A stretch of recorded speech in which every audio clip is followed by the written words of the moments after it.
Voice of Odisha. ଆଜି K1 live ତରଫରୁ ଏକ ବିଶାଳ ସଙ୍ଗୀତ ସମାରୋହ ଅନୁଷ୍ଠିତ ହୋଇଯାଇଛି।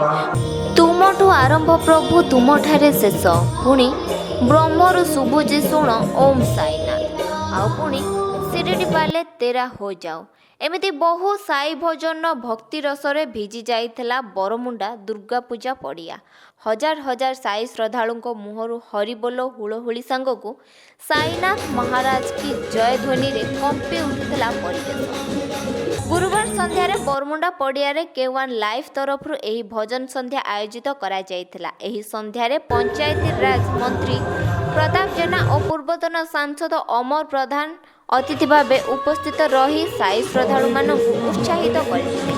ପୂର୍ବରୁ ଅନୁଷ୍ଠିତ ହୋଇଥିବା ସାଇ ଭଜନ ପ୍ରତିଯୋଗିତାର କୃତି ଶିଶୁ କଳାକାରମାନଙ୍କୁ ଅତିଥିମାନେ ପୁରସ୍କୃତ କରିଥିଲେ।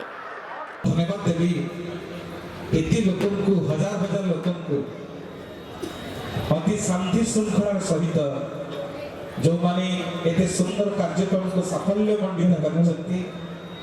ମାନସ ଚୌଧୁରୀଙ୍କ ପରିଚାଳନାରେ K1 ଲାଇଭ୍ ପରିବାର ତତ୍ତ୍ୱାବଧାନରେ ଅନୁଷ୍ଠିତ ଏହି ସାଇ ଭଜନ ସନ୍ଧ୍ୟା 5ଟାରୁ ଆରମ୍ଭ ହୋଇ ରାତି 11ଟା ପର୍ଯ୍ୟନ୍ତ ଚାଲିଥିଲା। ଅନୁଷ୍ଠିତ ଏହି କାର୍ଯ୍ୟକ୍ରମରେ କଂଗ୍ରେସ ନେତା ନବଜ୍ୟୋତି ପଟ୍ଟନାୟକ ନିଶ୍ଚୟ ଏଇଟା ଆମର ସୌଭାଗ୍ୟ କି ନୂଆ ବର୍ଷର ଆରମ୍ଭରେ ସାଇ ବାବାଙ୍କର ଆଶୀର୍ବାଦ ମିଳୁଛି। ଆଉ ଏ ସାଇ ବାବାଙ୍କର ଆଶୀର୍ବାଦ ନେଇକି ଏଇ ନୂଆ ବର୍ଷଟା କେମିତି ଭଲରେ କଟିବ ଏତିକି ଆମେ ତାଙ୍କ ସାମ୍ନାରେ ଆମର ମଥା ଟେକିକି ତାଙ୍କୁ ମାଗୁଛୁ।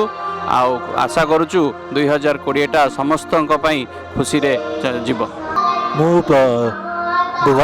ଏଇଟା ମୋର ସେକେଣ୍ଡ ଇୟର, ଗଲା ବର୍ଷ ବି ଆସିଥିଲି। ତ ଏଇଟା ତାଙ୍କର ସଂଗଠନର 10 ବର୍ଷ କମ୍ପ୍ଲିଟ୍ ହେଇଛି। ମୋତେ ଆସିଲା ପରେ ସବୁ ବହୁତ ନିଜ ଭିତରେ ନିଜେ ଗୋଟେ ଭକ୍ତି ଭାବ ଜାଗ ହୁଏ।